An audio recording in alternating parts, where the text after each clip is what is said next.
My parole officer knows what's best for me. Jamie, get back here this instant, I yelled, my voice echoing off the narrow alley walls as I chased him through the storm. The rain was relentless, a heavier than normal downpour that reduced visibility to nearly nothing. The only thing that guided me through was the sound of Jamie's footsteps splashing against the wet concrete. Police chases often end with a taser's crackle or the metallic click of handcuffs, but Jamie wasn't a criminal. Not tonight. And nothing about this chase warranted such measures. Not when his only crime was braving the storm. Jamie, for heaven's sake, stop. You're going to get hurt out here. My plea was mixed with frustration, lacking the authoritative edge I usually maintained. I was still struggling with the shock of it all. Jamie, the kid I had been supervising for the last 3 months, had ran from the diner we were having coffee in like a startled deer, straight into the downpour. "Can't stop, deputy. No time." His voice carried back to me, strained yet determined. As he rounded a corner and vanished from the alley into the street beyond, I hurtled over an abandoned dumpster, maintaining my momentum, desperate not to lose sight of him. "Running from a cop is never a good look, Jamie." My admonition was cut short as I skidded onto the main street. The wet asphalt was treacherously slick, a glaring difference to the alley's gritty pavement, and I nearly paid the price for my haste. Cursing under my breath, I watched as Jamie nimbly scaled the park's fence and dropped to the other side with ease. There was no way I was attempting that climb in this downpour. Too many risks, too many ways it could end badly. Instead, I settled for a silent prayer that I wouldn't lose him as I detoured to the park's main entrance. Luckily, the gates were unlocked, and the absence of security meant no delays or questions. "Jamie!" I called out, my pace slowing. The park around me was a cluster of tall, gnarled trees swaying ominously in the wind. "Jamie, this isn't funny," I hissed, fighting back a shiver that threatened to overtake me. The park had always given off an eerie vibe, a remnant of its past life as a graveyard. I avoided it whenever possible, not keen to admit that I scare easily. "Relax, deputy. It wasn't meant to be funny." Jamie's voice emerged from a few meters ahead. I pivoted toward the sound, but the thick hedges of the park obscured my view. They were overgrown and unkempt. Chief Kelly would have a fit. Despite its lack of maintenance, this park somehow remained the city's favorite haunt. "It's freezing, Jamie. Can we please head back to the cafe?" I pleaded, the cold beginning to seep into my bones. "Shh!" Jamie's sharp command to silence echoed around me. "You'll scare him away, deputy." Flabbergasted didn't begin to cover it. Here I was, the adult, the figure of authority, and this kid barely out of high school had the audacity to shush me? No, I wouldn't let this slide. Not tonight. "Listen to me, young man." "Cyrus! Cyrus, little buddy, it's me. Come on out here, boy." Jamie suddenly began calling out, his voice laced with a panic that I hadn't known he was capable of. I stood there panting, watching him when a small soaked poodle stumbled out from the bushes. Jamie's entire frame softened. He wrapped the shivering dog in his jacket and turned to head back, a side of him I had never seen before. "You had Mrs. Delaney worried sick, Cyrus," Jamie chided the dog as he held him a little closer. I was dumbfounded. In the month I'd known Jamie, he'd been nothing but a thorn in my side, arrogant, standoffish, and rude. I had followed him into the storm and convinced he was up to no good, but I was wrong. He had braved the weather for a lost dog, and that realization struck me harder than the rain. "Come on, deputy, let's get out of the rain," Jamie called out to me, gesturing towards a nearby shelter.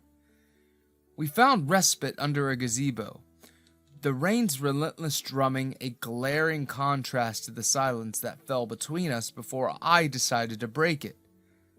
"So you bolted into the rain for this little guy?" I said as I settled into the realization. "Yeah, his name is Cyrus. He is Mrs. Delaney's. I saw him run off while we were at the cafe, and I was certain he had gotten lost in the storm," Jamie tried to explain. "So you thought the smartest thing to do was chase after the dog under the rain?" I asked incredulously. "Cyrus is more than just a dog to Mrs. Delaney," he replied, his gaze fixed on the poodle nestled in his arms. "He's the last bit of family she's got left. I just couldn't leave him out there, you know?" I watched him, this enigma of a boy who had been nothing but a hard shell since the day I met him, despite his hard looks and exterior that I had found myself drawn to. There was a softness in his eyes, a tenderness in the way he held the shivering animal that I hadn't thought him capable of. It was a side of Jamie that he didn't show the world, or a side that he probably didn't even want me to see. We didn't speak much as we made our way to Mrs. Delaney's house. The old vet's gratitude was palpable as she took Cyrus into her arms. Jamie brushed off her thanks with a gruffness that didn't quite reach his eyes, and I knew that his tough exterior was just that, an exterior. Later, back in the quiet of the cafe, the storm seemed a world away. I offered Jamie a coffee, a small way of thanking him for the glimpse of humanity he'd shown. He accepted with a nod, his usual bravado absent now. We sat across from each other. Jamie's eyes met mine in defiance. "Don't make this weird, deputy," he said finally, breaking the silence. His voice was firm, but there was an undercurrent of something else, something that sounded suspiciously like vulnerability. It might have been a trick of the light, but it looked as though his cheeks were slightly tinged. I smiled, a small, genuine thing. "I've told you a billion times, I'm not a deputy. Just a regular plain old cop," I reminded him. "Meh, it's either that or I call you Alex," Jamie shrugged, taking the first sip of his coffee. "You can't call me by my first name, Jamie. I'm an officer of the law, plus I'm older than you," I gently warned him. "Yeah, with what, 2 years?" Jamie arrogantly sucked his teeth. It was one of the things I was hoping he wouldn't pick up on, but he was a lot more perceptive than he let on. "Be that as it may, I am still an officer of the law," I said matter-of-factly. "So deputy it is," Jamie said as he raised his cup in an imaginary toast. 1 week later. A week had passed since the incident with Cyrus, and things had fallen back to his usual rhythm with Jamie. He made sure he didn't reveal any more sensitive layers. His false bravado was at an all-time high, and I was completely fine with it as long as he didn't cause any problems. There was something about his hearty exterior that got under my skin and got me hot and bothered. These feelings had a tendency to intensify when he showed his rare feats of tenderness, so I really didn't mind it at all. It had been this way since the first day we met. When Chief Kelly introduced us both, initially I had thought it was some sort of punishment, but the more time I spent with Jamie, I realized it was a gift not many people were fortunate to receive. So I had done what any other person in my position would have. I pushed my attraction towards my young charge aside and focused on making him a better person. Today, I found myself pacing the precinct, glancing at the clock every other minute. Jamie was late for his check-in, and irritation welled up inside me. It wasn't like him to miss an appointment without a snarky heads up. Deciding to take matters into my own hands, I left the station and started patrolling the town, checking Jamie's usual spots. The streets were quiet as usual, but it all felt a little unusual too. But that's when I saw him, Jamie, gingerly walking across the street, his face bruised and both hands stuffed in his pockets. My heart lurched. "Jamie!" I called out, rushing over to him. He flinched when I touched his shoulder, and it was clear that it was hurt too. "Jamie, what happened?" I asked hurriedly. "I'm fine," he gritted out, but it was clear he was anything but. I tried to convince him to let me take him to the hospital, but he was as stubborn as ever, insisting on going home. "I already told you I'm fine, Deputy. I don't need a hospital," he added, waving me off. "Jamie, you need to get your injuries looked at," I insisted, trying not to lose my patience to his stubborn self. "Look, I get it. You're concerned, but I am fine. I don't have the cash to spare finding out what I already know." "If that's the case, then I'll pay for it," I suggested. Jamie brushed my hands off his shoulder. "I think you've done more than enough, Deputy," he spat as he began walking down the road. What are you doing?" Jamie cried out as I gently took one of his arms and placed it across my shoulder. "If you're not letting me take you to the hospital, then the least I can do is take you home." "Tch, do whatever the hell you want, Deputy," he replied, despite leaning the bulk of his weight onto me. 20 minutes later. Jamie's apartment was a stark contrast to the chaos of his life outside. The walls were lined with shelves filled with books, ranging from classic literature to modern poetry. The apartment was silent, save for the soft rustle of my movements as I cleaned the surface of Jamie's bruises. His shirtless body was on full display, no longer concealed by his baggy hoodie. I could see how defined his body was. He was no doubt getting by doing some form of hard labor. It saddened me a little to think that he had to grow up so fast. I swept his brown hair aside and attended to the cut above his eyebrow, and Jamie made sure his dark eyes never left mine. I couldn't tell if it was out of distrust or something else, but I chose not to comment on it. The tension in the air was palpable, a thick cloud of unspoken words and suppressed emotions. I could see the pain etched on Jamie's face, not just from the bruises and cuts, but from the betrayal he felt. "Who did this to you, Jamie?" I asked again, my voice firm, yet laced with concern. I needed him to tell me to trust me with the truth. He hesitated, his eyes darting away from mine. "It doesn't matter," he replied. "It doesn't matter," I insisted, my hand pausing in its ministrations. "You can't just brush this off. Whoever did this needs to be held accountable." Jamie's laugh was bitter. "And what, you'll go after him? You're a cop, Alex, and the person that did this to me is one too."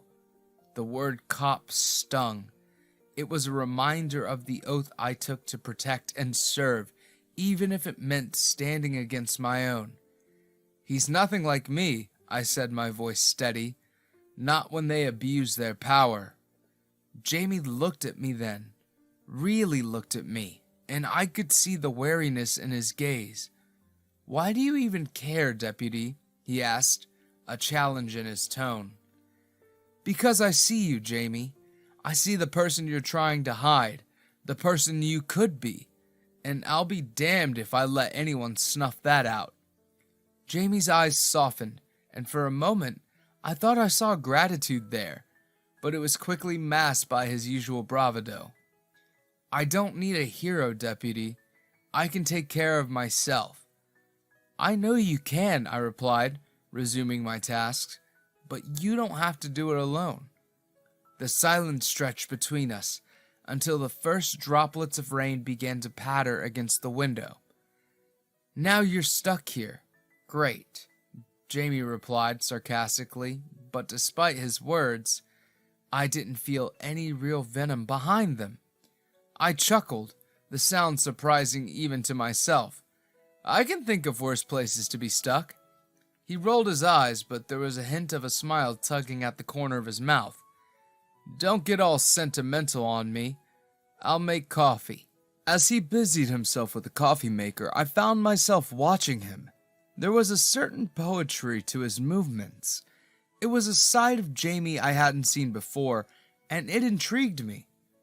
You know, he said over the noise of the coffee brewing, I used to write poetry. I raised my eyebrows, taken aback. Really? I wouldn't have pegged you for a poet. He shrugged, a defensive edge creeping into his posture.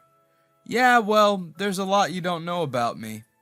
I wanted to know more, to understand this complex person who defied the labels the world had placed on him. Share one with me? I asked. If you get lucky, Jamie replied offhandedly, putting an end to that venture. Okay, no poetry, got it. But tell me, I'm curious. Where do you see yourself 5 years from now? I asked, genuinely interested. Well, Deputy, that's a pretty fucked up way of asking me what I want to be or become in the future. What are you, 80? Jamie fired back as he handed me my mug of coffee. I might not be as old as the other officers, but I'm old at heart. Humor me. Jamie settled back into his cozy corner on his couch. He blew over the rim of his cup for a bit before taking a tentative sip. 5 years from now, that's a long time, but if I'm not bleeding out under a bridge, then I might be well on my way to becoming a veterinarian. Now, I wasn't expecting that. A veterinarian? I asked in mild surprise. I never would have guessed. Yep, he popped the pea as he swallowed a mouthful of the hot liquid. I stared at him, hoping he'd continue, or at least shed some more light on his chosen career path. What the hell, Deputy? Why are you looking at me like that? I held my questioning gaze. This is the part where you shed some light on your chosen career path, Jamie. Oh, come on, Deputy. Are we really doing this? Jamie asked, near whining. Doing what? I asked incredulously. Fine. Play coy then, Jamie huffed as he sulked into his sofa a bit. My parents were both vets. Ah, that makes sense. You never talk about your parents, I said as I moved to sit the chair opposite of his. Yeah, well, they're both dead. Not much use pining over the departed. Jamie tried to shrug it off and act casual, but I could see it was a sore spot for him. I'm so sorry. What happened? I asked as I placed my mug on the center table between us. It was a motor accident. Police say they were just unlucky, Jamie said, sinking deeper within himself. I know it doesn't ease your pain or anything, but I lost my parents too, I revealed, hoping to find some middle ground we can honestly both speak on. In a motor accident? Jamie asked in disbelief. Oh no, I dryly chuckled. It was a robbery gone wrong. It's why I worked so hard to become a cop in the first place. Realization dawned on him. That's actually pretty admirable, Deputy. As the hour went by and the rain came to an inevitable stop, Jamie and I continued to talk to each other about our pasts. He became more and more comfortable sharing with me, so I did the same. I told him how difficult it was for me in the academy, seeing as I was the youngest person in my set. Jamie was able to relate to that, and he eventually opened up to me about a vet program Mrs. Delaney, the neighborhood vet, had put him on. According to him, he had been doing so well, and it was also the reason he was late to our parole meetings most times or completely skipped it. Why are you looking at me like that, Deputy? Jamie asked as he visibly struggled to keep down the information. It's just a little hard picturing you as the model vet student you've painted yourself out to be, I chuckled. Well, you don't need to for too long. My final exams are in about 2 weeks, and I can't travel to take them, Jamie sulked. Because of your parole? I asked incredulously. Bingo. I ran my hand through my hair. I couldn't imagine how incredibly frustrating that had to be. I wasn't even sure if anything could be done about it, but I would be damned if I didn't try. Don't give up on the justice system, Jamie. It can be cruel and unforgiving, but at the same time, it can give second chances, I said, rising up to my feet to take my leave. I'll believe it when I see it, Deputy. Thanks for coffee today. I'll see what I can do about the officer that hit you, I replied as I bade farewell to Jamie. I won't be holding my breath, Deputy, Jamie waved back before slamming his front door shut and retreating inside. 2 days later. The following Monday, as I arrived at the precinct, I made a beeline for the chief's office. I had to tell him about Jamie and how he was attacked. I gave 3 rapt knocks on his door before I heard his tired voice say, "Come in, McCall. You're the only one who bothers to knock." I shuffled in, throwing a crisp salute his way as I mentally went over my talking points. "Chief, we have a problem," I began, my voice steady, despite the irritation coursing through my veins. "One of our own attacked Jamie a few nights ago." The chief looked up from his cluttered desk, his expression a mix of concern and skepticism. "Officer McCall, you're making a serious accusation. Do you have any proof? Witnesses?" I shook my head, the lack of evidence gnawing at me. "No, sir, but Jamie wouldn't lie about this. He's scared, Chief. Those officers have beaten him." Chief Kelly leaned back in his chair, the leather creaking under his weight. "Alex, you're the youngest officer in this precinct. You have potential, but you need to learn how the world works. We can't charge our own men based on accusations alone. I'll look into it, but for now, keep a closer eye on your charge." His words stung. "Yes, sir, I understand," I replied, though every fiber of my being screamed in protest. "Is there anything else?" Chief Kelly asked, his tone softening. Jamie's dream flashed before my eyes, the way his face lit up when he spoke of becoming a veterinarian. "Yes, there's a matter of Jamie's veterinary exam. He's been offered a chance to take it interstate. I believe he deserves this opportunity." The chief raised an eyebrow. "Jamie, the same kid I handed off to you?" "The very same one, Chief," I answered without missing a beat. The hesitation was clear on his face. "That's a big risk, Alex. If the kid runs—" "He won't," I interjected, the confidence in Jamie's potential overshadowing my doubt. "I'll take full responsibility. He's come a long way, and I believe in him." After a moment, that felt like an eternity, Chief Kelly nodded. "All right, but remember, if he flees, it's on you. Don't let me down." A wave of relief washed over me as I thanked him. "I won't, Chief, thank you." As I left his office, the weight of his words lingered. I had staked my reputation on Jamie's future, and I couldn't afford to be wrong. But deep down, I knew that Jamie was worth the risk. I found myself excitedly waiting to give him the good news when I could. 3 days later, the cafe near Jamie's apartment had become our regular spot, a neutral ground where the lines between parole officer and parolee blurred just enough to allow for candid conversation. Jamie was there when I arrived, his posture relaxed but an ever-present wariness in his eyes. He had changed since our last heart-to-heart. The edges of his defiance softened, revealing just a bit of the person I had come to know. "Hey," I greeted, sliding into the chair across from him. "Hey," he echoed, his voice carrying a hint of that familiar guarded tone. But there was a warmth there too, a sign of the trust we slowly built.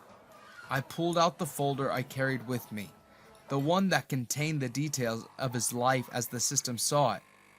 "Let's get started, shall we?" I suggested, though it was more of a rhetorical question. Jamie nodded, and we began the well-rehearsed dance of parole meetings. I asked about his week, the people he'd interacted with, any challenges he'd face. He answered each question with brevity that was both frustrating and endearing. It was a routine that had become comfortable in its predictability.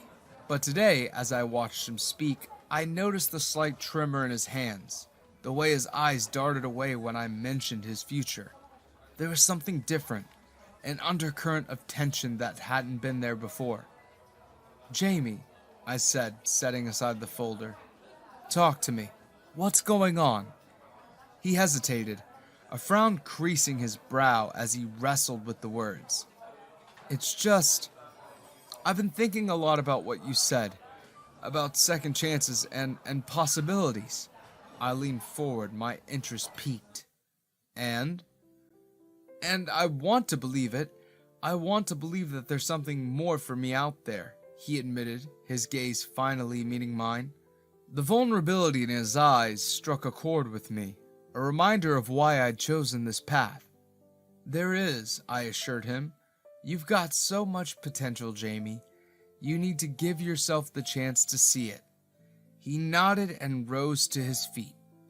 Can we finish this at my place? I've got to do a little cooking for Mrs. Delaney later. The sooner I get started, the sooner I can finish. I simply nodded, grabbed my things, and fell into stride with him as we exited the coffee shop and began our walk back to his place. We hadn't gotten too far from the coffee shop when I remembered. Oh my goodness, I completely forgot, I suddenly exclaimed, but Jamie was unfazed. What's the matter, Deputy? Don't tell me you forgot to buy extra donuts. Honestly, I'd forgotten that too, but this was much more important. No, not that, I said, waving his silly remark aside. I placed my arm around his shoulders and drew him close. I spoke to the chief about your exams and got him to agree to let you take them. Jamie's eyes lit up, the usual shadows that lingered there momentarily chased away by a spark of hope. You're kidding, he said, his voice a mix of disbelief and cautious optimism. No joke, I assured him, my arm still around his shoulders. You're going to take those exams, Jamie. For a moment, we just stood there on the bustling sidewalk, the world moving around us in a blur of colors and sounds.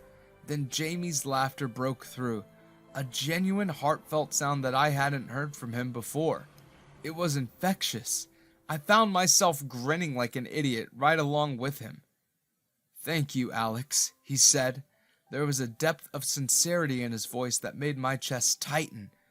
I don't even know how to thank you. Well, you mentioned you'd be cooking tonight. I want in.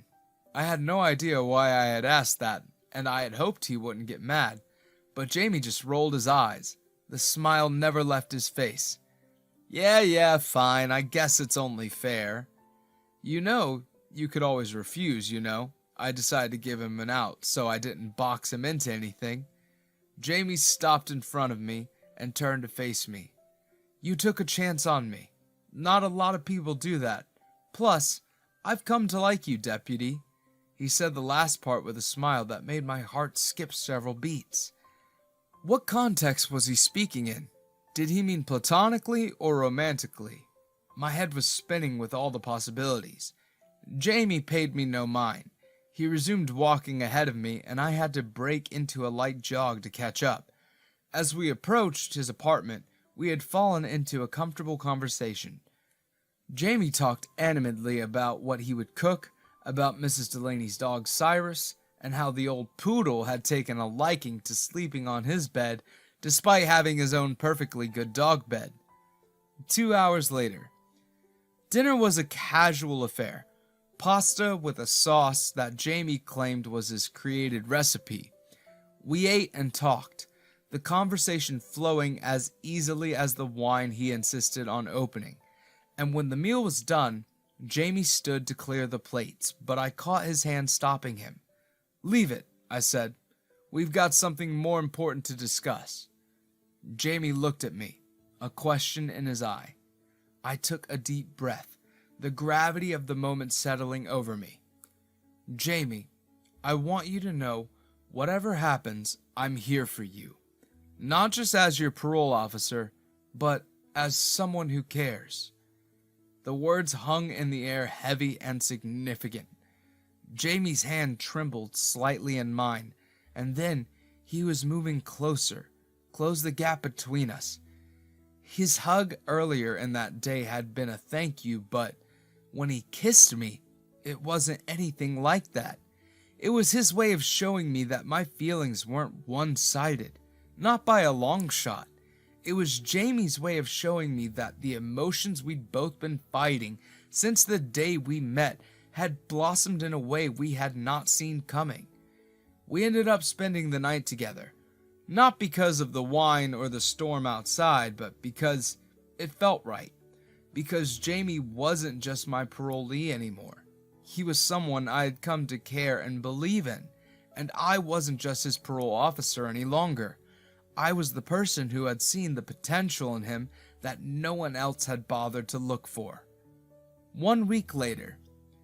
The days following Jamie's departure for his exams were a mix of relief and restless contemplation for me. The quiet gave me space to think. I cared for Jamie, more deeply than I had anticipated, and it was a realization that both thrilled and terrified me. When Jamie returned from his interstate trip, the pride in his eyes was unmistakable. He had aced his exams, missing a perfect score by a hair's breadth. We decided to celebrate. The evening was perfect. Laughter and stories shared over clinking glasses and savory dishes. But as we returned to Jamie's apartment, a sense of finality settled over me. I knew what I had to do, what was right in the eyes of the world we lived in. "Jamie," I began, the words heavy on my tongue, "we need to talk." He looked at me, a frown marring his brow as he sensed the shift in my tone. "What's wrong, Deputy?" I took a deep breath. "This is... us... It can't continue. It's not right. I'm your parole officer and you're my responsibility. We crossed a line." Jamie's expression hardened, a mask of defiance slipping into place. "So that's it then? You're just going to walk away?" "It's not that simple and you know it," I countered, my resolve wavering under the intensity of his gaze. He stepped closer. "Tell me you don't feel anything for me, Deputy. Tell me, and I'll let you walk away without another word." I couldn't lie. Not to him. Not to myself. "I do feel something, Jamie. More than I should, but..." We broke away, breathless. Jamie's eyes, usually so full of challenge, now reflected a turmoil that mirrored my own. "Deputy," he said, his voice steady despite the emotions I saw dancing in his eyes. "As much as I hate to admit it, you're right. We can't do this. Not now." The words stung, even though they were what I had been trying to convince myself of all along. "Jamie, He held up a hand, stopping me mid-sentence. "No, let me finish. I got a sponsored veterinary internship at the institution where I took the exams. They saw something in me, something I didn't even see in myself until recently. I could feel the pride swelling inside me, pride for the man he was becoming. That's amazing, Jamie. You deserve all of this, but how did you manage that?" "It's all thanks to Mrs. Delaney.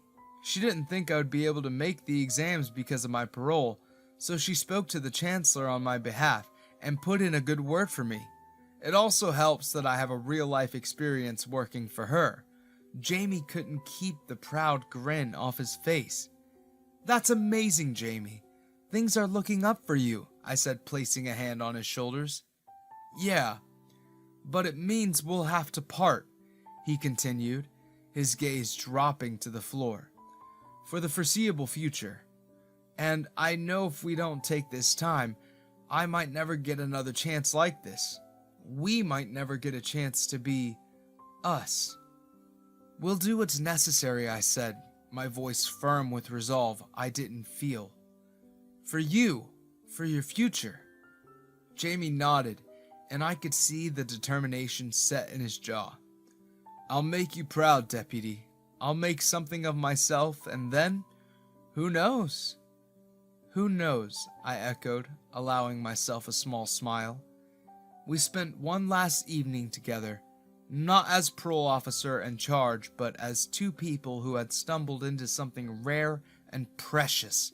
And as we spent the night in each other's arms again, the world outside stood still, completely forgotten. By the time dawn crept through Jamie's curtains several hours later, I knew that no matter what the future held, this was where I was meant to be. Getting Jamie the approval to travel for an extended period of time was quite tricky, but with the chief in full support, we were able to convince the higher-ups that he had been a stellar citizen in the last couple of months. Furthermore, before Jamie left, Chief Kelly's investigation into the cops who had beaten him up bore fruit. They were both stripped of their badges and made to stand trial. With Jamie out of the picture for the next 2 years, I rose through the ranks and still made sure to keep in touch with him. We both spent weekends and holidays together. The end. What are your thoughts on Alex and Jamie taking some time apart for the sake of Jamie's future? Do you think it's something you can do? Thanks for watching. Consider subscribing to become part of our Rainbow Force, and stay wholesome.